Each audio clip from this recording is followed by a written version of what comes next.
Leviticus 25, right? In ancient Israel, the Redeemer was either because your family, most likely, if your family fell on hard times and you had to sell the land that had been allotted to you, when the promised land got divided up, everybody got like allotted shares.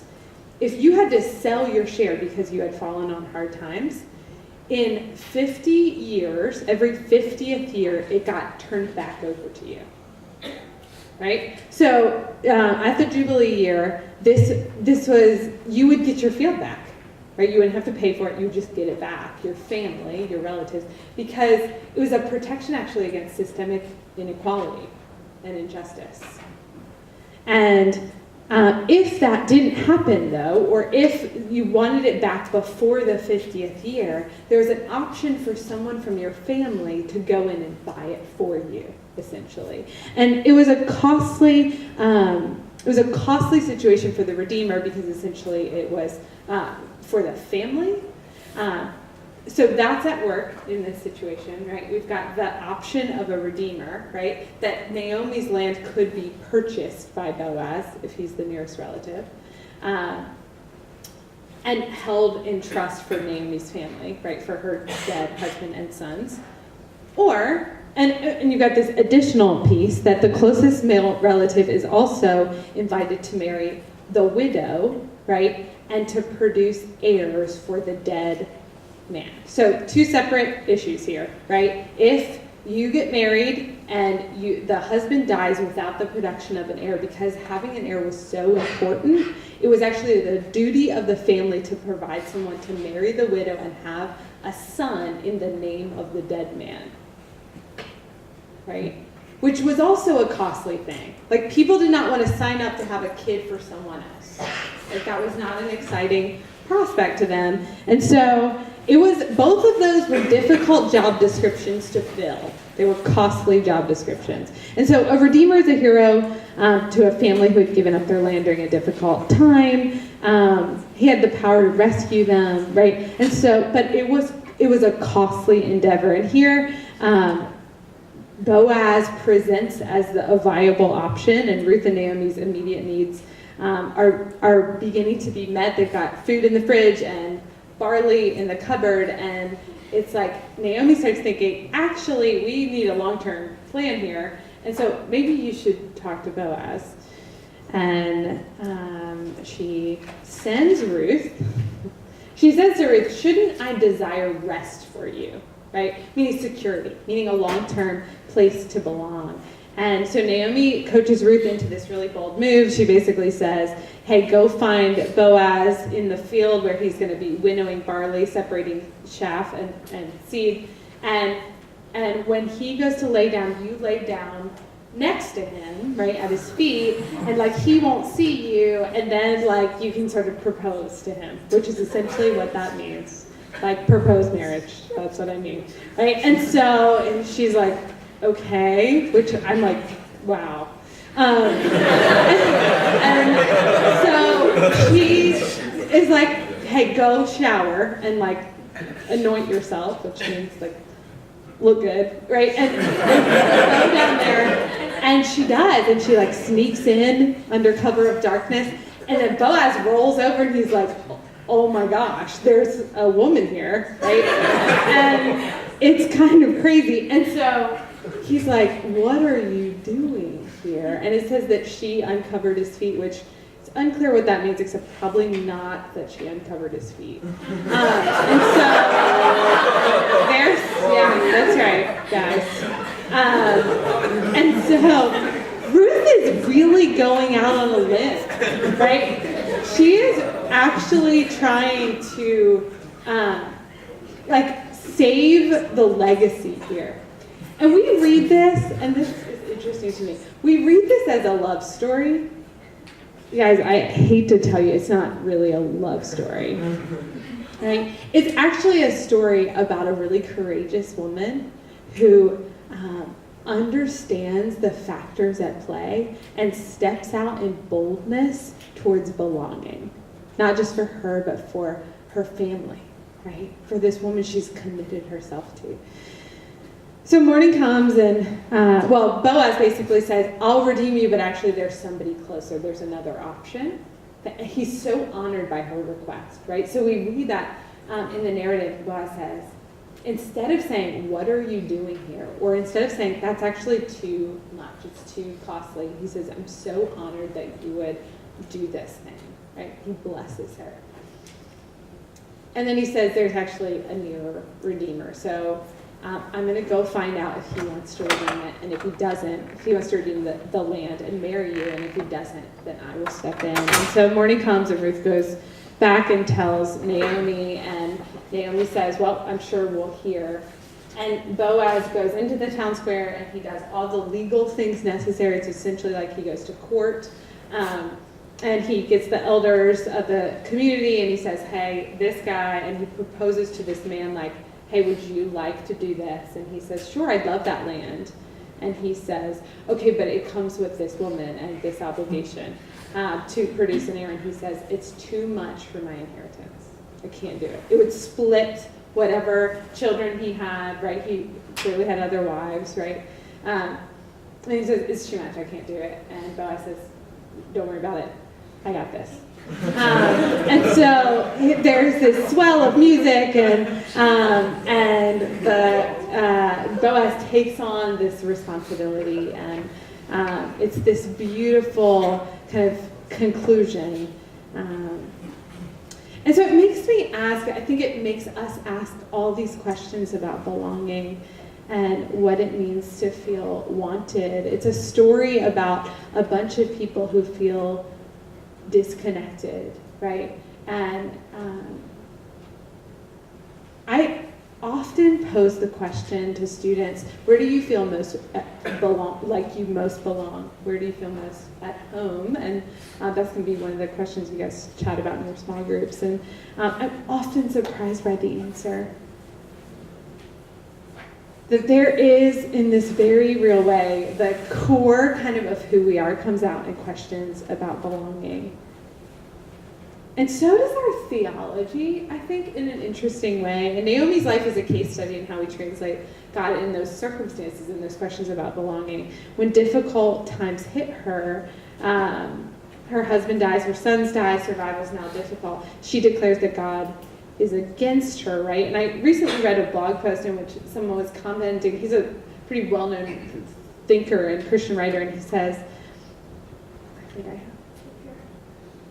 I've always seen Jesus as being good, loving, and accepting, but God, by whom he means the Father, my inner concept of God still sees him as an all-powerful being that is infinite at everything, including being pissed off. I'm realizing that this paradigm of thinking doesn't work for me anymore, and that it's internal blasphemy against a loving God. It's caused me to actually want to run from God, because who wants to run towards someone who hates you with every fiber of their being? What's even worse, it causes me to see every negative thing that happens in life as being from God. Perhaps you know what that feels like. I actually do. Is God loving? The only answer, I think, to this question comes in stories. See, we can say that God is love, but to indwell not only the biblical narrative, but our own narratives in such a way that we look for God's saving and delivering action, that's not a bonus to abstract qualities. The stories are the qualities. They teach us, they instruct us. How is God love? He's a God who saves and delivers. He's a God who invites, who welcomes, right? God is personal, and therefore he enters our stories, but sometimes it takes a while, and we have to sit in tension, and we're watching Naomi's story play out in a changing narrative about God. Oh, I do not have that slide up here. This is her migration. It's exceedingly bitter that the hand of Yahweh has gone out against me, she says initially. A little later, on returning to Israel, she announces her name change. But then, finding out that Ruth has been in the fields of Boaz, she begins to bless Boaz in the name of the Lord, whose kindness has not forgotten them. And as kindness comes towards her, and she's trying to change her name, our narrator actually never does. That the narrator keeps calling Naomi, Naomi, which is pleasant, even when she's not very pleasant. See, God knew Naomi's name, her identity. When she wanted others to call her bitter, he never does. I was reading recently about Puff Daddy and like the trillion name changes, right? And I'm like, I bet his mom always called him Sean. And now he's back to Sean, which is helpful, right? That you would like migrate and kind of end up back at your true identity, I think is the hope. And that's the trajectory we see in Naomi's life. But somebody's hanging on throughout, right? Somebody's still calling her Naomi when she wants to be called bitter Mara, right? One of the most profound ways we can be welcomed is with our true identity. I've been watching Cheers lately, which is like the motto is like this bar, right, in Boston, where everybody knows your name, right? That we would be a people who welcome well because we know people's names, by which we mean that we learn their stories and we love them and we begin to get into their experiences. So what if God is at work now, saving and delivering? And then he does so, of course, in Jesus.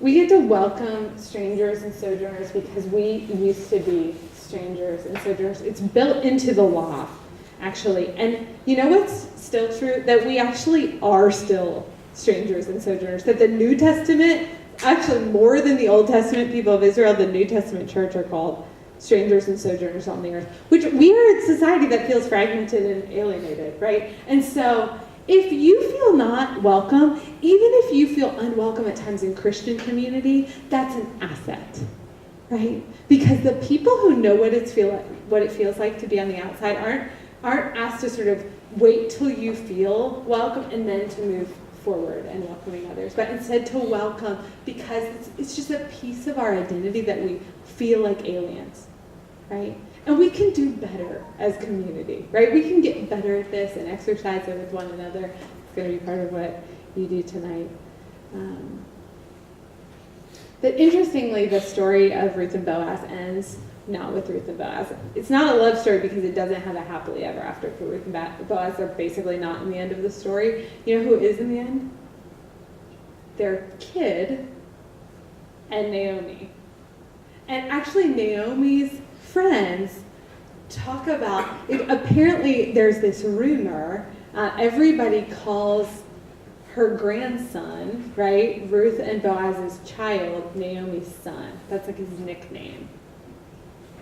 Right, that God so sees her that he gives her a new legacy. And that's the climactic point of the story. And you know what the sort of epilogue is? That their son is Obed, who is the who's the grandfather of David, who's in Jesus' line. That welcoming others actually causes us to make room for Jesus. Matthew 25:40, right? Come, you who are blessed by my Father, inherit the kingdom prepared for you from the foundation of the world. For I was hungry and you gave me food. I was thirsty and you gave me drink. I was a stranger and you welcomed me. I was naked and you clothed me. I was sick and you visited me. I was in prison and you came to me. Then the righteous will answer him, saying, Lord, when did we see you hungry and feed you, or thirsty and give you drink? And when did we see you a stranger and welcome you, or naked and clothe you? And when did we see you sick or in prison and visit you? And the king will answer them, truly I say to you, as you did it to the least of one of these my brothers, you did it to me. I'm going to pray for us. God, thanks that you are a welcoming God, and that we get to be people who belong as those with a true identity that is held in trust by our God and communicated to us by one another. And so, Lord, we look for you, and we ask that you would make us good welcomers, and in doing so that we would know more of Jesus. In his name we pray. I think we have some questions. Okay, there we go.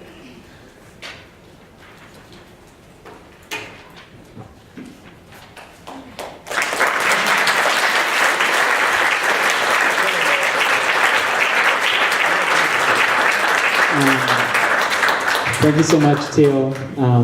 I need to say personally, like that, I'm going to personally miss all these talks. Can we give Teal another round of applause?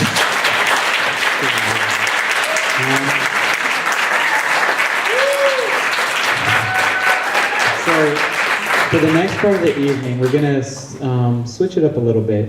To explain it, we're going to welcome up EK and Julia, from two leaders from the Campus Kindness and Hospitality Ministry, to explain.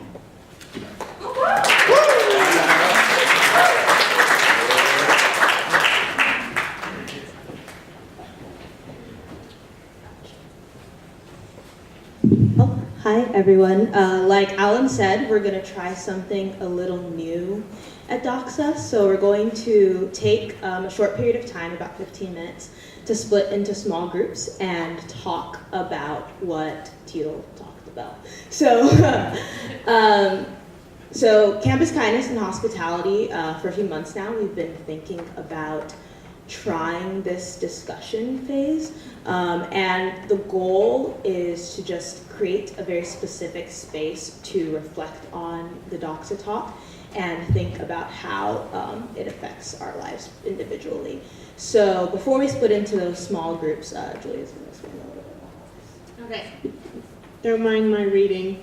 Okay, there are many ways to express God's light and love in this world, but it's important to note that we're living in a society in which selfless actions that express love to strangers is not that common an occurrence, and oftentimes met with astonishment. Our society encourages the mentality that we must earn respect, love, success, but in a life of faith in God, we are called to love the Lord our God with all our heart, and with all our soul, and with all our mind, and love your neighbor as yourself. By being hospitable to others, we're expressing a selfless love that does not need to be earned. Teal has laid the foundation from which we can discuss in what forms hospitality has and can be expressed in our lives. So the questions are up here, and I'll read them out loud. But first, can we take 15 seconds to quickly and quietly form small groups of 4. You don't have to move unless you're sitting like in a corner by yourself, then you'll have to move. But with people around you. So go. Okay. 1, 2, 3.